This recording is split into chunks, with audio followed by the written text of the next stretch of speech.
Last one, Sati, yes? Yes. How is the Josh? How is the Josh? Last time, how is the Josh? Thank you, ನನ್ನ ಪ್ರೀತಿಯ ಶಿರಾಳಕೊಪ್ಪ ಜನತೆ.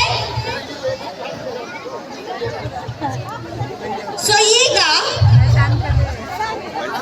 ಪ್ರಾರ್ಥನೆ ಇಲ್ಲದೆ ಯಾವುದೇ ಶೋನ ಶುರು ಮಾಡೋದು ಚೆನ್ನಾಗಿ ಅನ್ಸಲ್ಲ.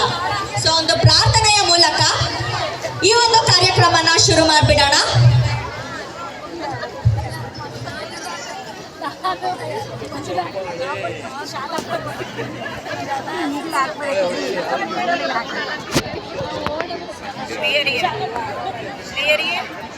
ಫಂಕ್ಷನ್ ಸ್ಟಾರ್ಟ್ ಆಗಿಬಿಟ್ಟು ಸೊ ಪ್ರಾರ್ಥನೆ ಗೀತೆ ಮಾಡಲು ನಮ್ಮೊಂದಿಗೆ ಶ್ರೇಯಾ ಶೇಖ್ ರೆಡಿ ಇದ್ದಾರೆ.